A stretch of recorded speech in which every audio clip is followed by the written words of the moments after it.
Hello, family. I hope you all are good. This is a beautiful time again for me to be at your face this very particular moment. I trust you that you all well and everything is going well with the family and also with the kids. I remember by the time we wanted to do this very particular broadcast that you are currently listening or probably podcast. It's been a bit of a challenging on my side in particular, especially when it gets to entering new space. And so, in entering this very particular space, for me, a lot has been pondering in my spirit. And I must say, I think before I even begin to talk what I want to talk about in a few minutes from now, I must say a very big thank you to my beloved wife who helped me navigating this very particular time.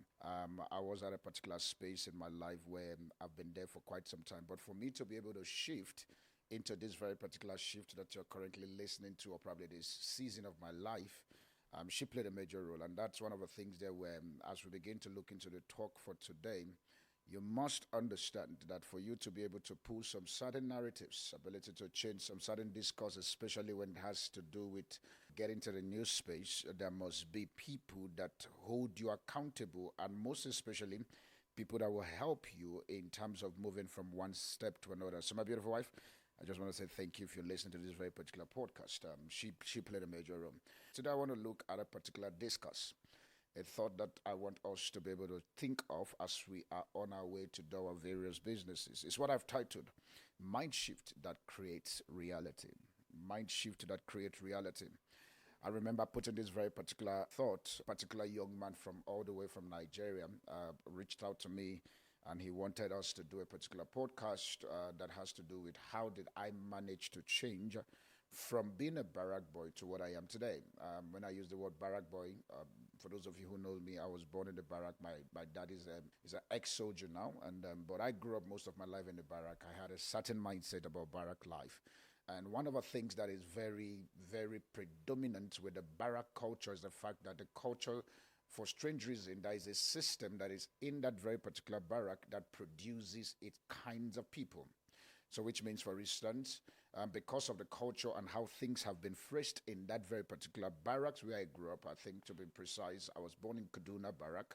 I grew up mostly in what you call Ibadan Barracks, and which is called Odobo Barrack, for those of you who are familiar with that. And so based on that, it has a way of them producing after its kind. An average child who finished school or probably finished university, as even fast university, or probably finished their matric, like we call it in South Africa, or finished their WAEC, like we say it in Nigeria. The system just seems to have a way of taking people back into the barrack again. You will see this very particular young boy or young girl with the possibility of a great future ahead of them, but you will find them again still coming back into the barrack to either become a soldier or probably to now, for example, for the ladies, I see them that they now decide to marry a soldier, or probably you find them that, okay, they are doing stuff that is within the business circle to be like a farming or doing agricultural produce and all those things, but still in the barracks. And so based on that, I think this young man reached out and was saying that, how did you manage to shift your mind for you to tell yourself that it is not possible for you to live the barrack life? And I also remember, I think growing up, my parents, they played a major role also in terms of me not having to see things from the lenses of the barrack. They did the best of which they could do, but it was up to me also for me to look at some certain narratives that will really change that reality. And so based on that, the barrack life seems to be able to produce more barrackies, if I have to say it like that, produce more barrackists that are very professional in coming back to the barracks. I've seen a couple of my friends who we all grew up in the barrack. They still have that barrack lifestyle. Many of them may not be in the barrack, but the barrack seems to have a way of calling them back into that military culture, and not a military culture that produces something outside of the scope of barracks, because I want you to understand that. But it produces their kind of a barrack system that I wasn't willing to live with. When I finished my matric, I said to myself that just because my father is a soldier does not mean that I'm going to be a soldier. But hear me, that very particular thought pattern wasn't easy. It was a hard one for me to crack. It was a difficult one for me to go through, but it was just the fact that there is a picture that I have for myself that I really, really want to see the picture come to pass. And so based on that, I then forced myself into believing that I can be different. I can be different. And when this very particular podcast was being put together, it then began to make me understand that your mindset, or probably for you to be able to get into certain realities of your life, you must have what I call the mind shift that will create a reality for you. There is an attribute, there's an attitude of what the mind shift can do to create that reality for you. And so because of that, let's quickly look at, for those of you who know me, I like using the word acronyms. We're going to look at the acronyms of mind. What possibility does your mind carry? And also we're going to look at the acronyms of shift. Then join the two together and then look at a particular point that can help us for us to be able to create a reality. And so because of that, quickly, what is mind? For me, I call it the control system. I call it the operating system of your life. Your mind is literally the operating system of your life. And so based on that, if your mind is not right, everything will not be right. Your decision creates your destiny. Your ability to picture some certain reality will make you feature in those very particular realities. And all of that is literally from your mind. And so based on that, the MD of mind, it means that the MD means a master of thought and patterns. It's a master of thought and patterns. Your mind has the ability for it to master thought. Because just because you are throwing things into your mind does not mean that your mind is not mastering those reality. We've all heard a lot of people say that it takes 21 days to form a habit, which means as you keep throwing stuff into your minds are mastering those thoughts, and also they are creating patterns for you. Because as much as your mind can master the thought, hear me, the pattern is already in view. So you might be thinking that why are things not changing and yet I'm doing different things. My question to you is, has your mind mastered those thoughts?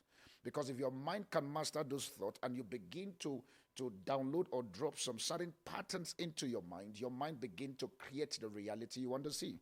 So you must understand that your MD means that the master of thought and pattern. The I also, what does the I make us to understand? That the mind is an instrument. You need to understand, it's an instrument.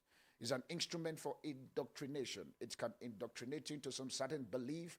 It can form a certain culture, create a certain atmosphere for you. The mind has a way where it can begin to make you see less of yourself based on the fact that it's an instrument. It's like, for example, you want to clean a house. You need the hoover, the machine. And that very particular machine, when you use the machine, it was created to clean the house. And so it will clean the house. So the mind is like that machine, is an instrument. How you use the instrument in your house determines the performance and what you get out of the instrument. And so the mind is an instrument of indoctrination. You will see that if nations want to conquer nation, they try to program the mind. That if we can get the programming of the mind of these people. For example, most of African countries, we were all colonized by the British or probably the Americans, or depending on which country you're listening to this podcast from. But do you notice that for these guys to succeed, that is a way they use our mind as an instrument to fight our realities.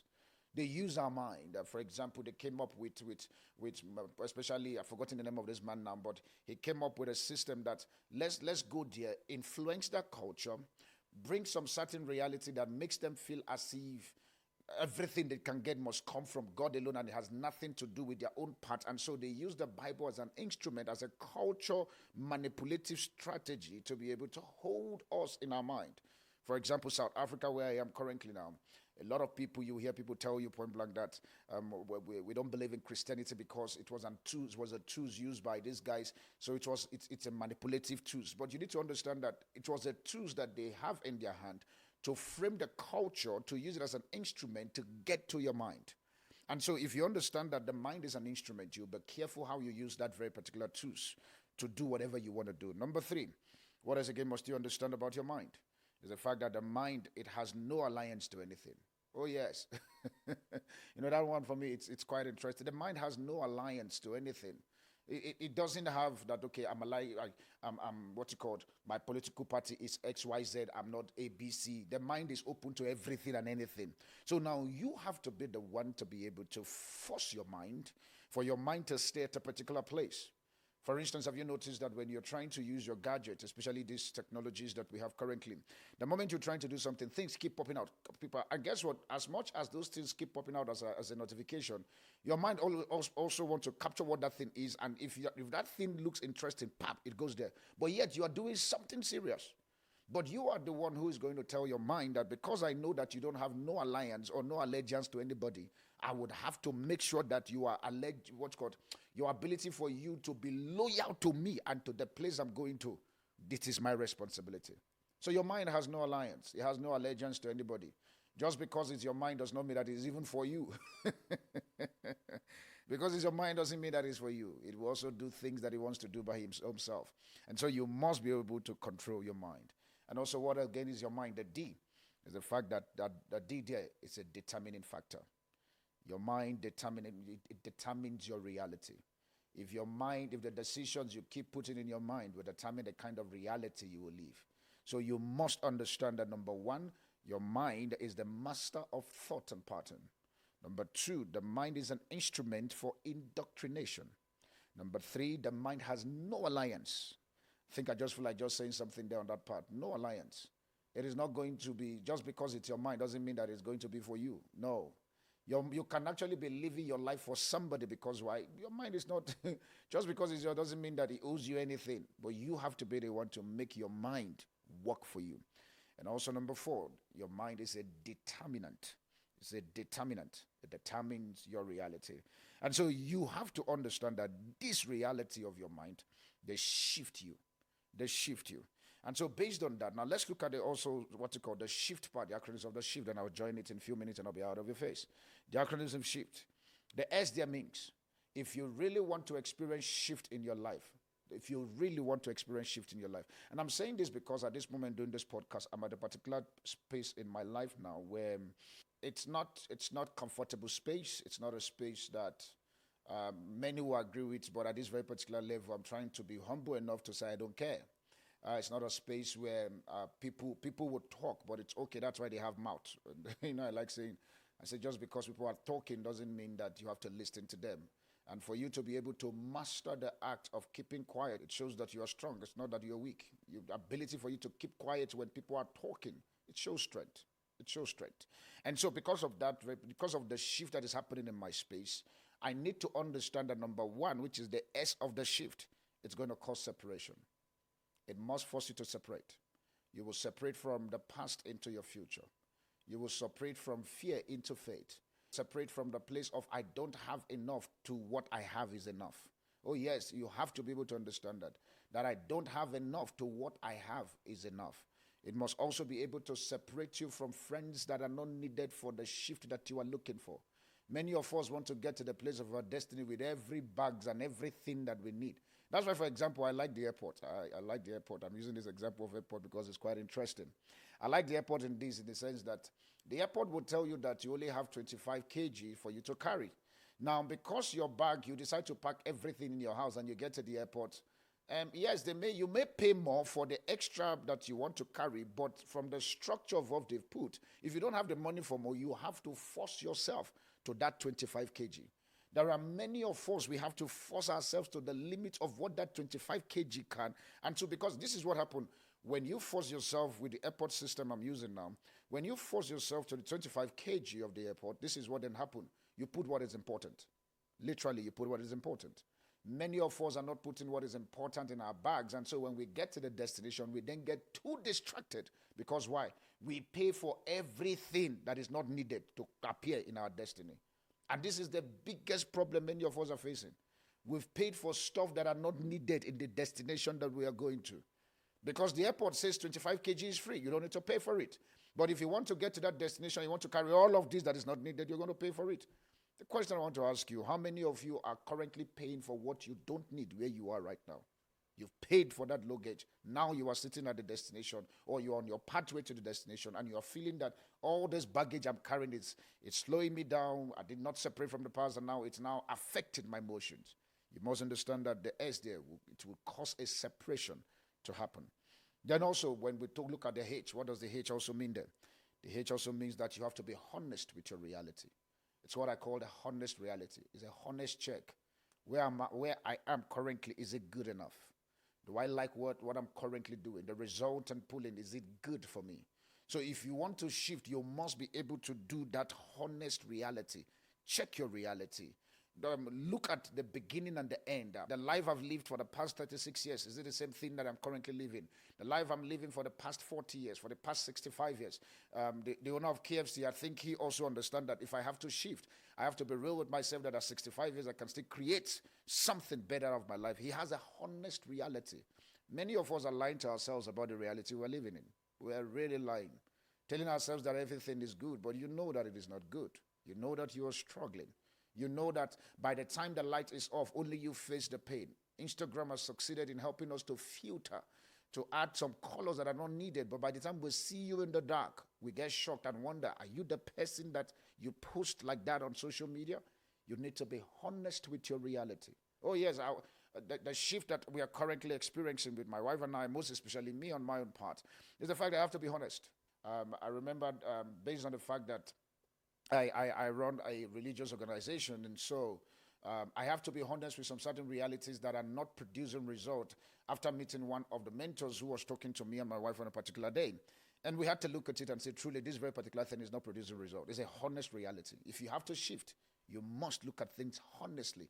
And at that point, when you're looking at things honestly, your emotions is out of the way. You need to kick your emotions one side, because your emotions is very loyal to you. It's very loyal to you. Your mind is not loyal, but your emotions are loyal to you. They can keep you in one spot. So you have to have a honest reality. Then what is the idea? You need to do an introspection of your reality. You need to look deep down. Okay, the future that I want to go into, because this very particular introspections of it is the fact that you are looking now at the future. It's like the good book says, which is called the Bible. The good book makes us to understand about a particular man called Abraham. Abraham had to shift from where he was to the place he needs to go. But there is something that God said to Abraham that was very interesting. He said to Abraham, look from where you are, not looking at where you are. So if you have to do a serious introspection of where you want to be, the reality you want to create, you must look from here. I remember this introspection. I remember a particular day, my wife and I were sitting down, we're talking, and we're on our way running fast now to 40. So she said something that is very interesting. She said, I don't know if she, bombed that content on social media. And she said this very particularly says, if you look at your 40, what do you want to see? I think my wife was just saying that in the passing, and I looked at it, I said, oh boy. And that really began to give me a serious introspections. 40. Wow. What do I want to see? If I want to see XYZ being at my 40th birthday, then which means I must be able to introspect properly for me to create that reality. And when she said that for me, I think I like saying it to her all the time, that this is the reason why I push or why I'm going to do what I want to do. Because by the time we get to our 40s, there's some certain people that I want to see and sitting with the table with me. Oh yes, I know it's my birthday, but there's certain people I want to see. And let me say this. Every motion and every movement you make in your life, if people are not dropping, then you are not making progress. Hear me. Every motion and every step or every progress you make in your life, if people are not dropping and others coming in, then you are not making progress. You are not making progress. It's a hard talk. I have to accept it myself. You are not making progress. People must drop. People must leave. People have destinations they are going. Just because your destination is for you to get to Cape Town does not mean that everybody is in Cape Town with you. No, you must understand that. And so based on that, you must introspect your reality, the reality of where you want to go to. You want to be a Fortune 500 company. And now currently you've not even registered your company in any of the company registration that you know in your country. You must be able to look. My future is XYZ. How do I get there? Then also, what is the F? Remember, we're looking at the acronyms of shift. You must understand that you have the faith for possibility. F there means faith. That the moment you are thinking of shift, there is a faith attached to it. For me, I say faith. Faith is a connecting factor between where you are now to the place you want to get to. It's a connecting factor. And dependent on how you walk your faith will determine the current that pass through you. You must walk your faith. It's your business for you to walk out your own faith. You must walk your faith. In South Africa, we have what we call ESCOM. ESCOM is the generating power authority of this very particular country. But do you notice that from when that very particular electricity is being generated at the country, at the dam or whereby the station they are generating it, there are different wires that is connected to the source that gets down even to your house. The wire that is connected from the source is different from the one that charges your phone. So now the wire or probably that cable is what we call faith. Now, dependent on the kind of electricity you want to pass through your life will determine the kind of wires you carry. So that's what your faith is. You must understand that if you want to create a shift, there is a faith for possibility. Then what is the TDM? The TDM means you have to trust your gut and make move. You have to trust your gut and make move. You have to trust your gut and make moves. Because as much as you've gone through all the mind shift, and if you don't make any progress, if you don't take any action, you are just on a, for lack of a better word, on a rolling chair going nowhere.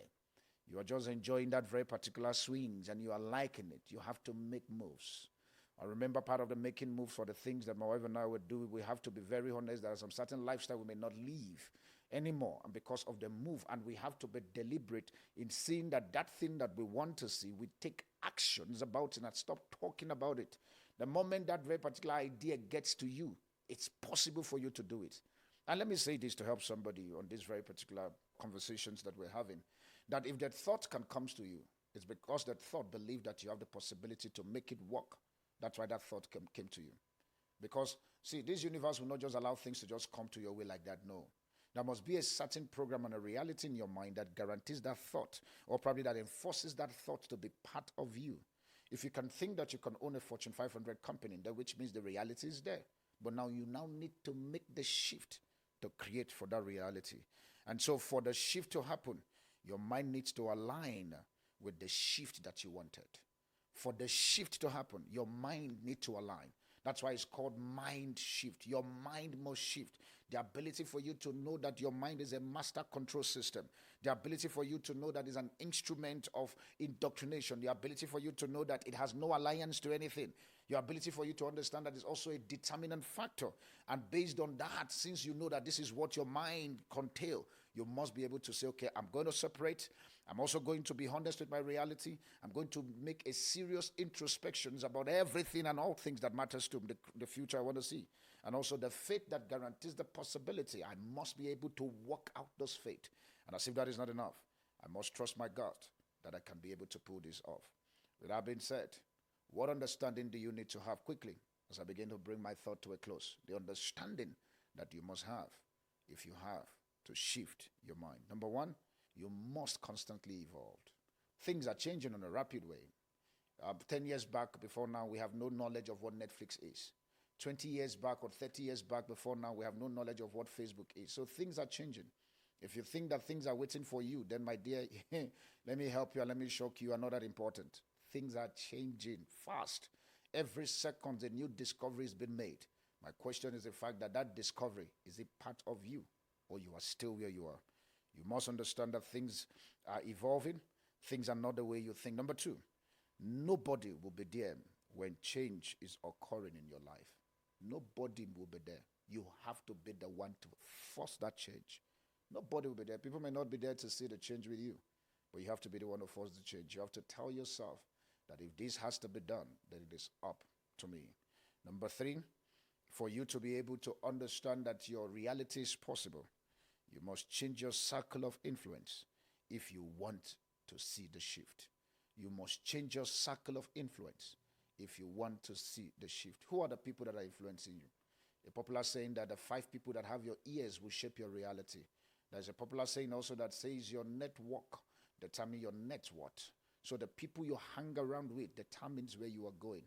At a particular space in my life and my wife's life, there are some certain people we've already programmed and we're taking deliberate actions to hang around them.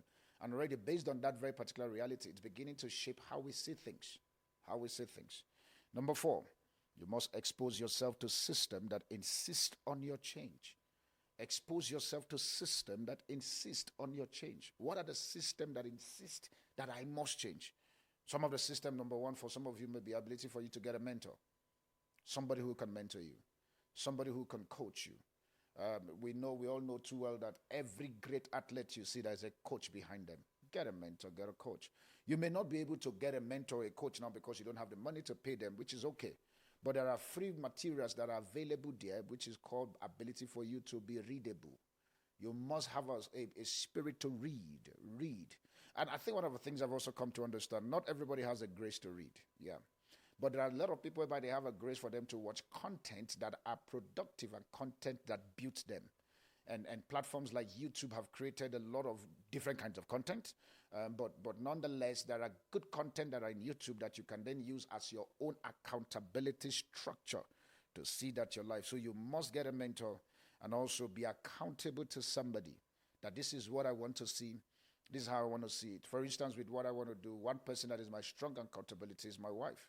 And why? Because for me, there is a world that I want her to experience. And so based on that, if that time comes and the world has not been there and I'm not taking any actions about it, I don't want to fail her. And so because of that, I have to be honest with myself.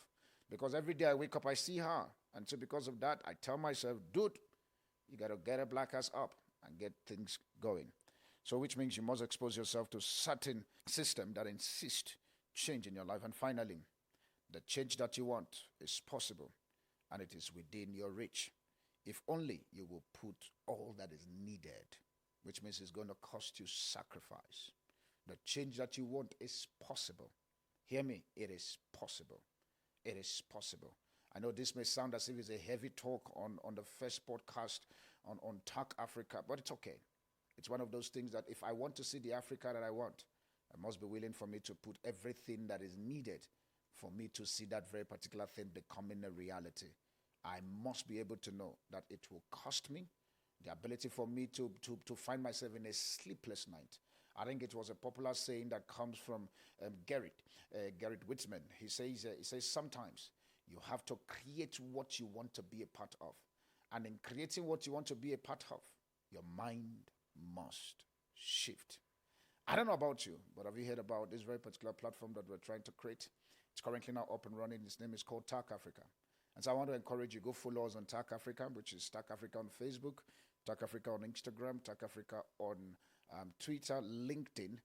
It's going to be, I promise you, it's going to be a very phenomenal place that we'll be shaping culture from that very particular place. So I want to encourage you, please take out your time in your busy schedule, go there and just follow. Just click the follow buttons and on both Facebook, Instagram, Twitter, and also on LinkedIn. And also YouTube, yes, YouTube. Or you can go on YouTube and just type TAAC Africa. You'll find everything there. But I believe that this has been a blessing to you. It has been a blessing to me. I'm sharing my journey with you all this very particular season, but I know too well that at the end of it all, you will find that if the shift has to be possible or if the shift will be made, it is up to you having a mind shift mentality that creates your reality. All right, family, bye for now. And make sure that you go subscribe to all our platforms and also follow us on our website as TAAC Africa. Bye and God bless you.